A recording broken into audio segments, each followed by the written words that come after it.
Senhor presidente Rodrigo Pacheco, senhoras senadoras, senhores senadores, a todos que nos acompanham também pela TV, pela rádio do Senado Federal.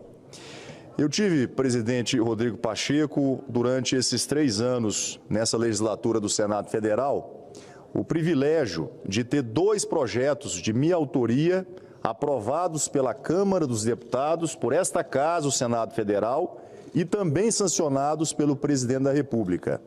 Um projeto que dispensa de habite-se as casas populares construídas há mais de 5 anos para desburocratizar e simplificar a vida de mais de 5 milhões de famílias em todo o Brasil, e também o outro projeto de minha autoria, que também se tornou lei, que dispensa as cartas de confrontação do georreferenciamento das pequenas e médias propriedades do país, alcançando também um universo de quase 6 milhões de propriedades rurais que esperavam ansiosamente pela regularização das suas áreas para a averbação das suas confrontações nos cartórios dos seus municípios.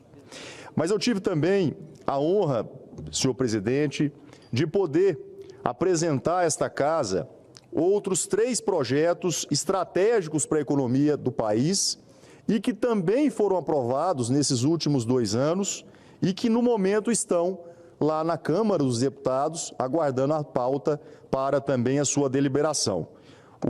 A primeira nova lei do primeiro emprego, aonde homenageamos o ex-prefeito Bruno Covas, que infelizmente faleceu, e por unanimidade aprovamos essa matéria aqui no Senado Federal. Também o projeto que estimula e valoriza as pessoas que doam sangue, esse ato humanitário, para estimular principalmente os bancos de sangue que sofrem nesse período da pandemia com a falta de sangue para atender as pessoas que precisam eventualmente de algum tipo de cirurgia. E também um outro projeto de minha autoria aprovado no final de 2019, chamado Terra para Mais Empregos e Mais Alimentos. Tenho também nessa Casa, que está tramitando nesse momento o Senado Federal, outros 2 importantes projetos de minha autoria.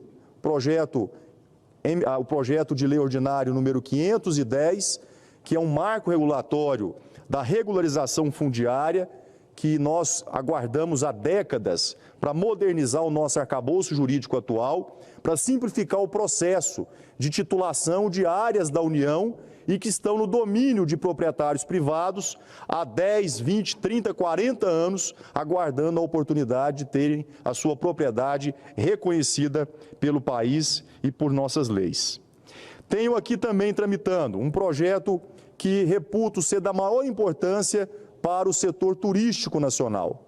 Na minha modesta avaliação, poderá ser um grande divisor de águas nesse momento difícil que atravessa a economia brasileira, advindo desse período da pandemia, em que um dos setores mais prejudicados da nossa economia foi o setor do turismo. E por isso apresentei essa Casa, ainda no ano de 2019, anterior à pandemia, que assolou a todo mundo, e especialmente o nosso país, o projeto para a implantação dos resorts integrados no Brasil, a exemplo de outros países que foram bem-sucedidos e exitosos, como Singapura, Macau, entre outros exemplos que nós podemos buscar no mundo afora. Mas eu tive agora, recentemente, a honraria de ter sido indicado pelo presidente da Casa, senador Rodrigo Pacheco, a quem eu quero agradecer a confiança, a relatoria desta nova matéria, uma matéria de regulamentação das criptomoedas no Brasil, ou por muitos chamados de criptoativos. Muitas pessoas ainda desconhecem esse mercado aqui no país. Confesso com muita humildade que eu também conhecia muito pouco a respeito dessa matéria. Estudei, me aprofundei, busquei a quase todas as instituições ligadas a esse novo mercado no mundo e aqui no Brasil, para que eu pudesse estar à altura de poder relatar uma matéria tão estratégica e importante para a economia do nosso país. E eu quero agradecer aqui a confiança de todas as instituições que nos ajudaram e colaboraram na construção dessa relatoria, em especial ao Banco Central do Brasil, o presidente Roberto Campos, uma pessoa extremamente competente, capacitada, séria, e a sua equipe técnica que nos auxiliaram em todos os momentos para que a gente pudesse fazer um trabalho a 4 mãos. Mas esse mercado, a regulamentação das criptomoedas, ou por alguns chamados criptoativos, é uma realidade não só no mundo, é uma realidade aqui no Brasil. Só no ano de 2010, movimentou algo em torno de 100 bilhões de reais em compra e venda de criptoativos aqui no nosso país. No ano de 2021, ano passado, de 100 bilhões em 2019, em 2 anos apenas, senador Cajuru, movimentou-se 215 bilhões de reais, mais do que dobrou o volume de negócios nas transações em criptoativos aqui no nosso país. No entanto, nesse grande mercado, promissor mercado das criptomoedas, nós temos alguns obstáculos a serem superados e muitos desafios a serem enfrentados. Nós tivemos, por exemplo, problemas com golpes financeiros. Segundo os dados oficiais, foram identificados mais de 6 bilhões e meio de reais em golpes financeiros no Brasil, provenientes desse mercado criptoativo e criptomoedas nos anos de 2020 e 2021. Principalmente aquele crime que vem de forma recorrente acontecendo, que são as famosas e conhecidas pirâmides financeiras. No entanto, a criptomoeda é uma grande realidade. E nós não podemos fazer de conta que ela não participa do dia a dia das pessoas. Por incrível que pareça, hoje os criptoativos são utilizados como método de pagamento, além de ser também uma forma de investir e aplicar os seus recursos. Muitas empresas já adotam os criptoativos como forma de pagamento, assim como nós já fazemos com o Pix, com cartão de crédito, o cartão de débito e tantos outros métodos que existem e que são populares. Mas os criptoativos passaram também a fazer parte do nosso dia a dia, na compra de veículos, na prestação de serviços, no pagamento de prestação de serviços, na compra de produtos dos mais diversos segmentos e até, por incrível que pareça, em transações na compra de jogadores de futebol. Tivemos um exemplo recentemente na venda de um grande ídolo do futebol mundial, o argentino Messi, que parte da compra do seu passe pelo clube francês Paris Saint-Germain foi feito através de criptoativos. Várias empresas vêm adotando esse método de pagamento. A empresa Tesla, uma empresa inovadora na compra, na fabricação de veículos híbridos e elétricos em todo o mundo, já também adotou como forma de pagamento e recebimento os criptoativos. Portanto, a tendência é que esse mercado ele se torne cada vez mais próximo das pessoas, do cidadão comum, como também das empresas, sejam médias, grandes e também grandes investidores. Essa matéria, presidente, tramitou já na Câmara dos Deputados. Foi aprovado no final do ano passado, através de um trabalho precioso e competente dos deputados Áureo, que é o autor dessa matéria, a quem aqui eu quero louvar o seu papel como autor dessa matéria, uma pessoa que se debruçou ao longo de anos, participando, promovendo os debates, audiências públicas, para que pudesse ser construído esse grande trabalho que hoje nós estamos apresentando aqui à Casa. Assim como também o deputado Expedito Neto, que relatou essa matéria na Câmara. E aqui eu quero render as minhas homenagens ao belo trabalho que os dois realizaram naquela Casa. Também aprovamos esse projeto na Comissão de Assuntos Econômicos, aqui do Senado Federal, no início deste ano, no mês de fevereiro. Aprovamos na Comissão de Assuntos Econômicos, por unanimidade, 3 projetos que foram apensados, através desse substitutivo que apresentei àquela comissão, dos senadores Flávio Arnes, a senadora Soraya e também o senador Stevenson, a quem eu quero aqui agradecer de público a confiança e a contribuição que não somente eles, mas as suas equipes deram para que nós pudéssemos construir o melhor substitutivo possível para ser apresentado a essa Casa.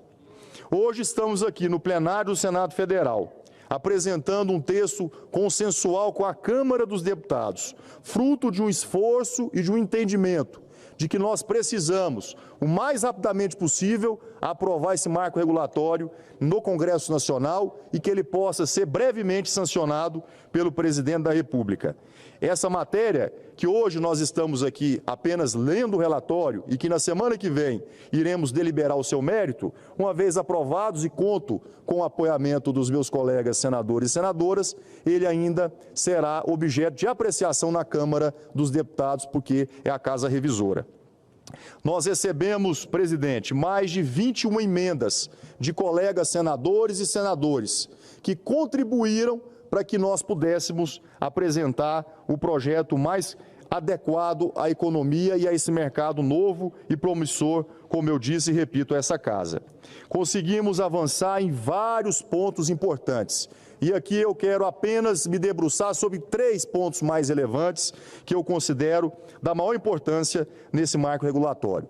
Primeiro, a previsão de que uma instituição ainda indicada pelo Executivo, que o será feito através de decreto presidencial, possa realizar o credenciamento das corretoras responsáveis pela compra e venda dos criptoativos no Brasil. Essas corretoras são as mesmas ou semelhantes às corretoras que as pessoas estão mais acostumadas a conhecer, que vendem ações na Bolsa de Valores. Mas nesse universo dos criptoativos e das criptomoedas, eles são conhecidos mundialmente como exchanges. E por isso, merecem serem qualificados pela sua idoneidade, pela sua capacidade técnica, pelo seu histórico, pelo seu know-how, pela sua expertise, para que eles possam operar com sede no Brasil e possam assegurar aos investidores nacionais que seja um mercado que garanta segurança jurídica a essas pessoas, para que eles não incorram no dissabor de poderem ser enganados ou ludibriados por pirâmides financeiras, como a gente tem acompanhado de forma frequente nos noticiários dos veículos de maior importância do país. Nós queremos garantir um ambiente seguro para os investidores, aquele cidadão comum que tem lá os seus recursos pessoais, fruto de trabalho de toda uma vida, às vezes aplicado a uma poupança, e que enxerga nos criptoativos uma oportunidade de investimento com maior retorno, mas que eles possam fazê-lo de forma segura, líquida, transparente e sem correr nenhum tipo de risco ou mesmo de serem ludibriados por pessoas de má fé. Esse é um dos avanços importantes nessa matéria. O outro ponto que merece também a nossa atenção é a tipificação do crime financeiro nesse ambiente dos criptoativos, aonde nós estamos modificando o Código Penal, contemplando também esse tipo de crime, como evasão de divisas, como sonegação fiscal, a lavagem de dinheiro ou mesmo a formação de pirâmides. Nós estamos, além de tipificando esse crime, nós estamos ampliando de 2 para até 8 anos de reclusão, presidente, para aqueles que cometerem algum tipo de ilicitude. É uma forma de coibir que as pessoas não pratiquem mais esse crime aqui em nosso país. O terceiro e último ponto que eu gostaria também de destacar a esta casa é o estímulo à atividade de mineração. Eu confesso aos senhores e senhoras que até meses atrás eu nem sabia o que era mineração nesse segmento de criptoativos e criptomoedas. E o exemplo mais simples, senadora Leila, que eu pude aprender facilmente e assimilar é que o tal da mineração no criptoativo e nas criptomoedas é equivalente à Casa da Moeda, que é responsável em imprimir o dinheiro físico, as notas que nós estamos acostumados a utilizar nos pagamentos. No caso desse mercado, não existe papel moeda, não existe a moeda física. São os criptoativos, é uma coisa virtual. E quem fabrica essa moeda, na analogia da Casa da Moeda, são empresas de mineração. Por incrível que pareça, esse é o termo dado a essas empresas que prestam esse tipo de serviço para gerar essa moeda virtual, qualquer que seja a sua origem. E para esse segmento, que antigamente era dominado pela China, 47% das empresas de mineração no mundo eram estabelecidas na China, e nos últimos 2 anos esse cenário mudou. Os Estados Unidos é hoje o maior mercado mundial e responde por mais de 35% desse mercado. O Cazaquistão, 13%, e os outros países dividem essa fatia do bolo. E o Brasil não tem nenhuma participação nesse mercado. E o que pretende o projeto? Estimular para que essas empresas se estabeleçam no Brasil, que elas possam aqui gerar empregos, possam gerar renda, possam aquecer a nossa economia, possam trazer tecnologia para o país, para que a gente possa gerar ambiente de negócio. E o projeto prevê a isenção, por um prazo determinado, dos impostos de importação, PIS, COFINS e também do IPI na aquisição desses equipamentos que são de alta tecnologia, que ainda nós não somos capazes de produzir na nossa indústria local e que, portanto, todos esses materiais são importados, mas necessários para que eles possam exercer a sua atividade de mineração, que é a geração desses ativos virtuais. Mas com uma condição, a partir do uso de energia limpa, energia sustentável, energia a partir de eólica, solar, hidrelétrica, biomassa, e fica condicionado o substitutivo que esses incentivos só serão fornecidos às empresas desse segmento que utilizarem de energia renovável, limpa e sustentável como exemplo, não só para o país, mas também para o mundo. Eu gostaria, assim, presidente, de pedir o apoiamento a todos os colegas senadores e senadoras, para que nós possamos, se possível, até votar simbolicamente, se assim entender o presidente, na próxima sessão da semana que vem, terça-feira. Portanto, solicito o acatamento da emenda na forma do substitutivo. E, ante o exposto, pronunciamo-nos pela constitucionalidade, juridicidade, regimentalidade e boa técnica legislativa dos projetos de leis números 3.825 de 2019, número 4.401 de 2021 e das emendas de plenário apresentadas. No mérito, votamos pela aprovação do projeto de lei número 401 de 2021 na forma do substitutivo, restando prejudicado o projeto de lei 3.825 de 2019, com a incorporação total das emendas 7, 11, 13, 14 e 18, e parcial da emenda número 19, e a rejeição das demais emendas de plenário ao projeto de lei 3.825 de 2019 e ao projeto de lei número 4.401 de 2021. Obrigado, presidente.